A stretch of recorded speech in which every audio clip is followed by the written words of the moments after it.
Hello everybody, welcome back to my YouTube channel. आज के video में हम लोग वीट के लिए जो कल्टीवेशन के लिए जोग्राफिकल कंडीशंस नेसेसरी हैं उसके बारे में देखने वाले हैं। साथ ही साथ शुगर केन का भी देखेंगे। पिछले वीडियो में हम लोगों ने राइस के बारे में देखा था और बहुत सारी बातें और भी देखी थी। और मैं यहाँ पर एक बात बोल देना चाहती हूँ कि जैसे राइस के बारे में तुम लोगों ने लिख तो लिया, लेकिन उसके एंड में एक इंडिया का छोटा सा मैप हम बनाना सीखेंगे, जहाँ पे जो इंडिया के पोर्शन में राइस सबसे ज़्यादा उगाया जाता है, along with the rice research centre in India, उसको भी हम लोग वहाँ पे प्लॉट करेंगे।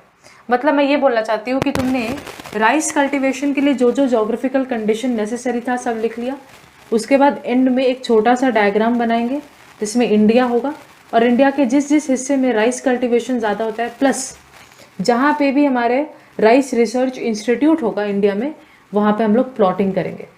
अगर तुम लोग ये कर लेते हो पूरा का पूरा, तब जाके तुम लोगों को 5 में 5 मिलेगा। तो आज हम लोग बात कर रहे हैं वीट कल्टीवेशन के लिए इंडिया में क्या क्या जोग्राफिकल कंडीशंस नेसेसरी हैं। तो अगेन एक इंट्रोडक्शन वाला लाइन होना चाहिए। वीट जो है वो second most important food crop है इंडिया का।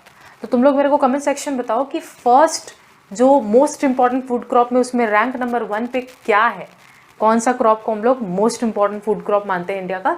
ये तो खैर ये तो सेकंड पोजीशन पे है, ये भी बहुत ज़्यादा ज़रूरी है। फूड क्रॉप क्या होते हैं? जिनको उगाते ही हैं हम लोग बेसिक नेसेसिटीज़ को पूरा करने के लिए, उनको उगाकर उनको बेचकर प्रॉफिट कमाना मेन मकसद नहीं होता है, ठीक है। दूसरी बात, वीट एक रबी क्रॉप है। जैसे ही रबी क्रॉप सामने आ गया तो तुमको समझ में आ गया है कि ये क्रॉप ठंड के मौसम में उगाया जाता है, और चूंकि ये क्रॉप ठंड के मौसम में उगाया जाता है तो इसको ज़्यादा बारिश की आवश्यकता नहीं होगी। क्योंकि वही राइस को याद करो, राइस तो खरीफ क्रॉप था, है ना, तो उसके कारण उसको ज़्यादातर कब उगाना पड़ता था? हम लोगों को रेनी सीजन में उगाना पड़ता है, और रेनी सीजन में उगाने के कारण इसको बहुत ज़्यादा पानी की ज़रूरत है, तभी तो रेनी सीजन में उगाना पड़ रहा है। लेकिन वहीं पर वीट जो है ये तो रबी क्रॉप है, ये विंटर सीजन में आराम से उगता है, इसको ज़्यादा पानी की आवश्यकता नहीं होती है। रैंक 1 में जो राइस कल्टीवेशन में आता था वो था वेस्ट बंगाल। उसी तरीके से रैंक 1 में जो वीट कल्टीवेशन में आता है वो है Uttar Pradesh. By the way मेरा गांव भी उत्तर प्रदेश है, सो याद रख सकते हो कि पूजा दीदी का गांव उत्तर प्रदेश में, और Uttar Pradesh is first rank in wheat cultivation, ठीक है। सेकेंड हमारे पास पंजाब है, थर्ड हमारे पास मध्य प्रदेश है। सेकेंड और थर्ड इतना इंपॉर्टेंट नहीं है, फर्स्ट रैंक हमेशा ज़्यादा इंपॉर्टेंट होता है। पहले रैंक में आने वाले बंदे को भी ज़्यादा इज्जत मिलती है। यहाँ पे यही स्टेट जो है जो फर्स्ट रैंक आ रहा है उसको ज़्यादा इज्जत मिल रही है। साथ ही साथ वीट रिसर्च इंस्टीट्यूट जो इंडिया में है वो न्यू दिल्ली में एक इलाका है पूसा, न्यू दिल्ली में एक इलाका है पूसा, वहाँ पे वीट रिसर्च इंस्टीट्यूट है। मतलब इसको इमेजिन कर लो ऐसे, मान लो ये न्यू दिल्ली है, न्यू दिल्ली में एक इलाका है पूसा, वहीं पे हमारे पास वीट रिसर्च इंस्टीट्यूट इंडिया का लोकेटेड है। साथ ही साथ ये जो वीट रिसर्च इंस्टीट्यूट है ये ICAR के अंडर है। मतलब मेन जो अथॉरिटी है, मेन जो बॉडी है वो है ICAR, और उसी के अंडर जो है वो है हमारे पास है वीट रिसर्च इंस्टीट्यूट इंडिया का। ये ICAR का फुल फॉर्म बहुत इंपॉर्टेंट है एग्जाम पॉइंट ऑफ व्यू से। It is Indian council of agricultural research, बहुत ज़्यादा इंपॉर्टेंट है, प्लीज़ ध्यान दे दो। मैं बस ये बोलना चाहती हूँ कि दिल्ली में एक लोकेशन है पूसा, वहाँ पे है हमारे पास वीट रिसर्च इंस्टीट्यूट। लेकिन ये वीट रिसर्च इंस्टीट्यूट भी एक मेन जो ऑर्गेनाइजेशन है जिसके अंडर है वो है ICAR या Indian council of agricultural research. Full form बहुत ज़्यादा इंपॉर्टेंट है। तो ये तो इंडिया में है। उसी तरीके से इंटरनेशनली वीट रिसर्च इंस्टीट्यूट कहाँ है? तो ये मेक्सिको कंट्री के अंदर जो मेक्सिको सिटी है, यस तुम लोग सही सुन रहे हो, मान लो ये मेक्सिको कंट्री है, इस कंट्री के अंदर उसका कैपिटल सिटी मेक्सिको सिटी है। यानी कंट्री का नाम भी मेक्सिको और सिटी का नाम भी मेक्सिको, जो कि कैपिटल सिटी है। तो international wheat research institute is in Mexico city, in Mexico only, understood. तो ये सारे इंट्रोडक्शन वाले लाइनें मैंने लिख तो ऐसे दिया है, तुम लोग सेंटेंस में लिखोगे, बात समझ में आ रहा है। तो अब हम लोग देखने वाले हैं कि वो कौन से फिजिकल फैक्टर्स हैं जिसके ऊपर वीट कल्टीवेशन डिपेंड करता है। सबसे पहली बात है क्लाइमेट। चूँकि अभी जस्ट बताया कि वीट एक रबी क्रॉप है तो इसको ज़्यादा गर्मी पसंद नहीं, इसलिए ड्राई एंड कोल्ड क्लाइमेट सबसे ज़्यादा अच्छा रहेगा। टेम्परेचर ज़्यादा नहीं चाहिए क्योंकि अगेन ठंड के मौसम में ग्रो हो रहा है, तो 15 से 20 degree on an average temperature ideal रहेगा। रेनफॉल भी ज़्यादा नहीं चाहिए, 50 से 100 सेंटीमीटर का रेनफॉल काफ़ी रहेगा। सॉइल जो है अगेन इसको फर्टाइल लोमी सॉइल चाहिए, ठीक है। एक सॉइल का टाइप होता है लोमी सॉइल, हम लोग जब सॉइल कवर करेंगे तो वहाँ बहुत सारे टाइप्स के सॉइल होते हैं, उसी तरीके से एक टाइप है लोमी सॉइल। और वो भी कैसा, ऐरा गहरा लोमी सॉइल नहीं चाहिए, फर्टाइल हो। फर्टाइल मतलब जिसके ऊपर कल्टीवेशन अच्छे से हो पाए, तो फर्टाइल लोमी सॉइल चाहिए। यहाँ पे मोस्ट इम्पॉर्टेंट जो है वो है रिलीफ, यानी कि ज़मीन कैसा होना चाहिए। क्या एक प्लेन लैंड चलेगा या फिर स्लोपिंग लैंड चाहिए। मतलब प्लेन लैंड यानी अगर ऐसा लैंड हो तो चलेगा, या फिर तुमको लैंड कुछ स्लोप जैसा चाहिए। तो देखो तुम लोग को याद होगा राइस कल्टीवेशन में हम लोगों को प्लेन लैंड चाहिए था, क्योंकि राइस में वाटर का स्टैग्नेंसी चाहिए, वाटर रुके, वाटर का ठहराव हो, वो ज़्यादा बेटर है राइस क्रॉप्स के लिए। क्यों? क्योंकि जब वाटर ठहरेगा तो प्लांट जो है, राइस के क्रॉप्स जो है वो वाटर को अब्जॉर्ब कर पाएंगे, और वैसे भी राइस के क्रॉप्स ज़्यादा पानी भी पीते हैं। लेकिन वीट जो है इसको ज़्यादा पानी की आवश्यकता नहीं है, तो अगर यहाँ पे प्लेन लैंड दे दिया तो ये तो वाटर ठहरेगा और क्रॉप जो है वो ख़राब हो सकता है इतना एक्सेस पानी के कारण। इसीलिए एक स्लोपिंग लैंड हो जिससे एक्सेस पानी ड्रेन आउट हो जाए तो सबसे बेहतर होगा। इसीलिए वीट कल्टीवेशन में वाटर का स्टैग्नेंसी हमें नहीं चाहिए। तो to stop water stagnancy we require sloping land in this case. समझ में आ गया? अब देखो इकोनॉमिक फैक्टर्स। तो देखो वैसे तो राइस कल्टीवेशन में हम लोगों को बहुत सारे सस्ते और टिकाऊ लेबर की ज़रूरत थी, लेकिन वीट कल्टीवेशन में इतना ज़्यादा फिजिकल लेबर की ज़रूरत नहीं पड़ती है। Wheat cultivation is more like capital intensive. इसको मैं थोड़ा सा इलेबोरेट करती हूँ। देखो इसका मतलब है या तो ह्यूमन लेबर लगा के ज़्यादा काम करना पड़ेगा। देखो जो भी कल्टीवेशन होता है वो दो मेथड्स में हो सकता है, या तो वो लेबर इंटेंसिव हो सकता है या फिर वो कैपिटल इंटेंसिव हो सकता है। लेबर इंटेंसिव यानी कि ज़्यादा से ज़्यादा ह्यूमन लेबर लगाना पड़ रहा है तब जाके काम होगा। कैपिटल इंटेंसिव यानी लेबर कम लगाना पड़ रहा है लेकिन मशीन्स या हाई क्वालिटी के सीड्स, फर्टिलाइजर्स, मतलब पैसा ज़्यादा लग रहा है लेबर के कंपैरिजन में, मशीन वगैरह जो एम्प्लॉय कर रखा है। तो वीट जो है वो लेबर इंटेंसिव क्रॉप नहीं है। वीट में ज़्यादा ह्यूमन लेबर की ज़रूरत नहीं पड़ती है, जबकि वीट में ज़्यादा कैपिटल, पैसों की ज़रूरत पड़ जाती है।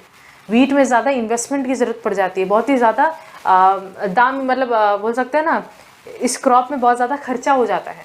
तो इसीलिए वीट जो है वो कैपिटल इंटेंसिव क्रॉप है। याद रखना, wheat is not labour intensive, it is capital intensive. ठीक है, अच्छे खासे फर्टिलाइजर्स की ज़रूरत पड़ती है वीट को उगाने के लिए, और अगेन लेबर इंटेंसिव नहीं है, और हाई क्वालिटी के सीड्स भी लगते हैं। एक बात आगे आएगा वैसे, HYV सीड्स, ये होते कुछ भी नहीं है। देखो वीट उगाना है तो ऐसा तो नहीं कि वीट का एक ही टाइप का सीड तुमको मिलेगा और सब वही उगा रहे होंगे। वीट के सीड्स में भी क्वालिटी का फ़र्क हो सकता है, कुछ बेकार क्वालिटी के सीड्स हो सकते हैं, कुछ बहुत ही अच्छे क्वालिटी के सीड्स हो सकते हैं। तो जो अच्छे क्वालिटी के सीड्स होते हैं, चाहे वो वीट के हो चाहे वो राइस के हो, डिफरेंट क्रॉप के लिए जो अच्छे क्वालिटी के सीड्स होते हैं उनको बोला जाता है HYV सीड्स, यानी हाई यील्डिंग वैरायटी सीड्स। ये अच्छे क्वालिटी के सीड्स होते हैं। तो वीट को उगाने के लिए भी HYV सीड्स की ज़रूरत पड़ती है। ठीक है, बहुत ज़्यादा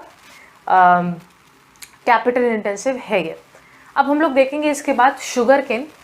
ठीक है, तो अगेन मैं यहाँ पे बोल दे रही हूँ, अभी मैं डायग्राम करके नहीं दिखा रही इंडिया का, लेकिन इस आंसर के बाद तुम लोग अगेन एक इंडिया का डायग्राम बनाओगे जहाँ पे जो जो एरियाज़ में वीट कल्टीवेशन सबसे ज़्यादा हो रहा है, और जो वीट रिसर्च इंस्टीट्यूट है, ICAR है, उसका लोकेशन भी तुम लोग मार्क करोगे। तो ये मैं एंड में तुमको ज़रूर सिखाऊंगी, जब ये सारा का सारा जितने भी डिफरेंट क्रॉप्स हैं उनके कल्टीवेशन के लिए जो फेवरेबल कंडीशंस हैं, वो सारे जो क्रॉप्स हम लोग कवर कर लेंगे। तो एक ही वीडियो के अंदर हम लोग सभी डिफरेंट लोकेशंस को एक बार मैप में देख लेंगे। ओके, अब हम लोग बात करते हैं कि वो कौन से कंडीशंस हैं जो कि नेसेसरी हैं शुगर केन कल्टीवेशन के लिए। अगर हम शुगर केन उगाना चाहते हैं तो what are the geographical conditions necessary for that. तो देखो शुगर केन एक कैश क्रॉप है। शुगर केन कोई फूड क्रॉप नहीं है कि भैया इसको जो है ये न्यूट्रिशन के लिए इसको खाया जा रहा है, ऐसा कुछ है, न्यूट्रिशन के लिए उगाया जा रहा है, ऐसा नहीं है। शुगर केन में मेन पर्पस है कि इसको बेच के अच्छा खासा प्रॉफिट कमाया जाए, इसलिए शुगर केन एक कैश क्रॉप है। ओके, दूसरी बात, एक खरीफ क्रॉप है, इसका मतलब ये रेनी सीजन के आसपास ग्रो होगा, यानी अच्छा खासा बारिश की रिक्वायरमेंट इसको ज़रूर होगी। ठीक है, रैंक फर्स्ट में अगेन आता है उत्तर प्रदेश, ये तुम लोगों को याद रखना है। तो वीट कल्टीवेशन में भी रैंक फर्स्ट दीदी का ही गांव आता है, उत्तर प्रदेश। और फिर शुगर केन कल्टीवेशन में भी दीदी का ही जो गांव है उत्तर प्रदेश, वही फर्स्ट रैंक पे आता है। Sugar cane research institute India में जो है वो है लखनऊ यूपी में। इंटरनेशनल तुम लोगों को आप याद नहीं रखना, इंटरनेशनल सिर्फ और सिर्फ राइस और वीट का याद रखना है, बाकी के इंटरनेशनल तुमको याद रखने ही नहीं है। तो sugar cane research institute India में जो है वो है लखनऊ उत्तर प्रदेश। ओके, ठीक है। अब एक बात मैं तुम लोगों को बता देती हूँ कि शुगर केन में जो हम लोगों को बेसिकली जो ब्रॉडर सेंस में जो प्रोडक्ट हम लोगों को मिलते हैं, और ये शब्द भी तुम लोग अपने बुक में एक बार देख ही लोगे, गो थ्रू अगर करोगे बुक में, तो ये बैगस से और मोलस से, ये दो शब्द भी तुमको उसके आसपास तुम इर्द गिर्द मतलब रूबरू हो ही जाओगे इस शब्दों से। तो बैगस से क्या होता है, जब हम लोग शुगर केन गन्ना, जब हम लोग गन्ना अगर तुम लोग अभी डायरेक्टली जो मिलता है छठ पूजा में भी हम लोगों को मिलता है, तो जो हम लोग खाते हैं गन्ना, उसके बाद मान लो तुमने सारा रस उससे निचोड़ लिया, रस को पूरा का पूरा उसको चूस लिया, तो उसके बाद जो बच गया है ना फाइब्रस वाला हिस्सा, जो एकदम सूखा सा है फाइब्रस, तो उसी हिस्से को बैगस से बोलते हैं। तो आज के बाद से तुम बैगस से शब्द का प्रयोग कर सकते हो जब जब तुम लोगों को गन्ना का वो जो रिमेनिंग ड्राई वाला फाइब्रस हिस्सा दिखेगा, ठीक है। फिर वो तो तुम लोगों ने जूस डायरेक्टली पी लिया, लेकिन जो इंडस्ट्रीज में जा रहे हैं वो गन्ने, उसमें से जूस एक्सट्रैक्ट हो रहा है, शुगर बनाए जा रहे हैं, और अल्टीमेटली शुगर को और गाढ़ा कर करके जो एकदम थिक वाला हिस्सा बन पाता है, जिससे अल्टीमेटली ब्राउन शुगर गुड़ वगैरह बनेगा, तो उसको हम लोग बोलते हैं मोलसे। तो ध्यान से समझो, शुगर केन का जो फाइब्रस हिस्सा बच गया तो वो हिस्सा है बैगस से। शुगर केन से जो शुगर मिला हम लोगों को, उसको और ज़्यादा थिक बना के जो डार्क एकदम कलर का मिलता है, उसको बोलते हैं मोलसे। तो ये शब्द बस ऐसे ही बता दे रही हूँ, वैसे इससे इसका लेना देना है नहीं कुछ, ठीक है। फिर देखें what are the physical factors necessary for the cultivation of sugar cane. सबसे पहले hot and humid.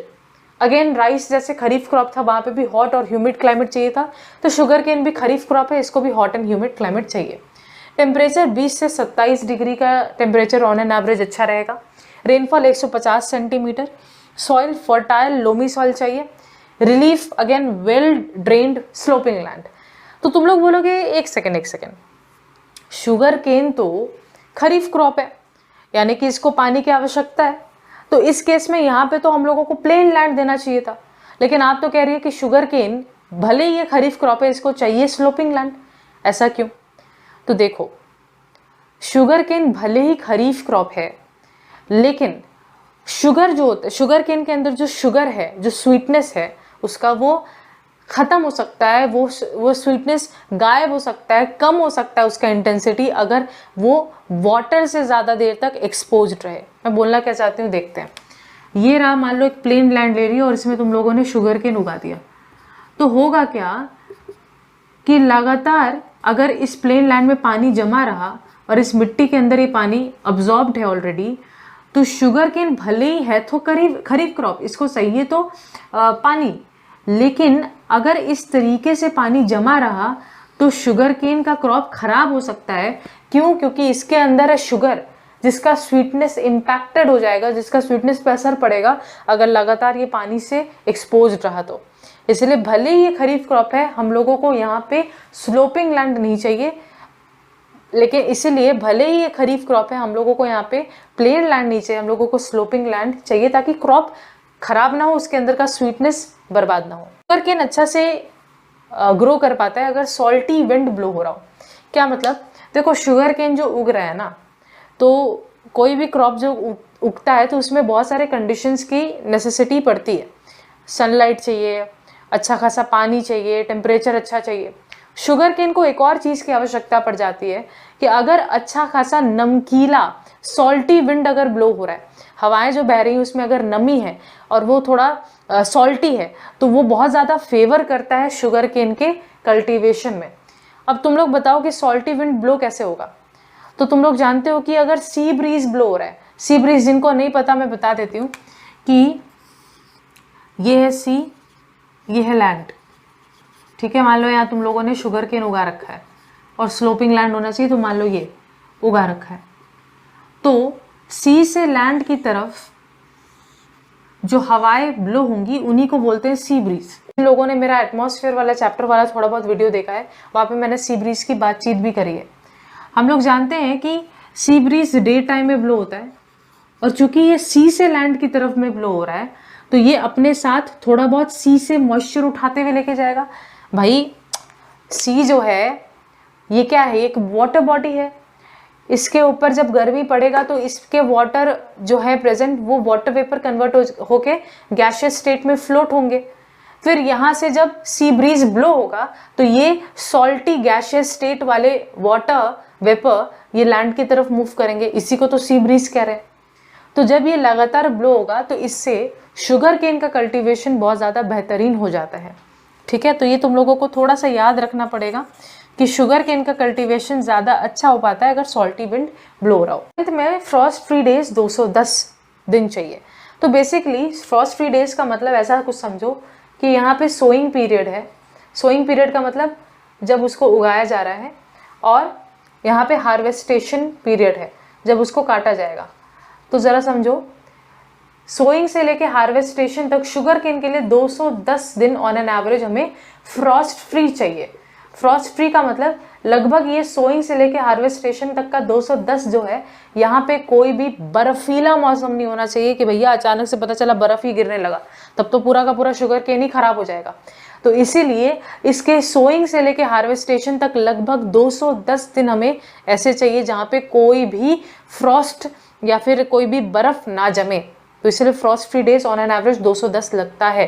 Basically sugar cane का ग्रोइंग पीरियड जो है 210, उसमें फ्रॉस्ट फ्री होना चाहिए वो, ये यहाँ पे इसका मीनिंग है। अच्छा, इकोनॉमिक फैक्टर, यहाँ पे लेबर भी अच्छे खासे लगते हैं, कैपिटल इंटेंसिव तो ये है ही, मतलब इसमें लेबर भी अच्छे लगते हैं और कैपिटल भी अच्छा लगता है, फर्टिलाइजर भी अच्छा खासा लगता है। ये स्पेशल पॉइंट है गुड ट्रांसपोर्ट सिस्टम।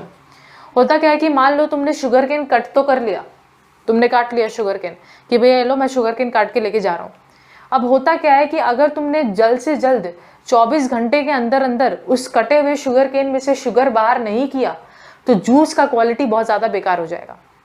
तो इसके लिए ज़्यादा ज़रूरी क्या होगा कि तुम्हारा जहाँ पे भी तुमने कल्टीवेशन किया है और जो फैक्ट्री है जहाँ पे वो एक्सट्रैक्शन होगा, वो शुगर केन को निकाला जाएगा, वो ज़्यादा डिस्टेंस में ना हो, तभी तो तुम 24 घंटे के अंदर अंदर पहुँच पाओगे उस फैक्ट्री तक और एक्सट्रैक्शन जो है वो कंप्लीट हो पाएगा।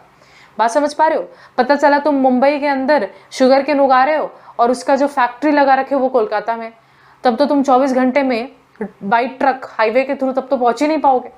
तो इसीलिए जनरली शुगर केन जो है उसमें देखा जाता है कि जहाँ पे भी कल्टीवेशन किया जा रहा है बिल्कुल आसपास वहाँ पे फैक्ट्री भी लगा दिया जाता है, ताकि जल्द से जल्द उसका हार्वेस्टेशन हो और जल्द से जल्द एक्सट्रैक्शन हम लोग कंप्लीट कर ले एक दिन के अंदर अंदर, वरना जो शुगर का क्वालिटी है वो बहुत ज़्यादा बेकार हो जाएगा। ठीक है, यहाँ पे भी अगेन इंडिया का मैप हम लोग देखेंगे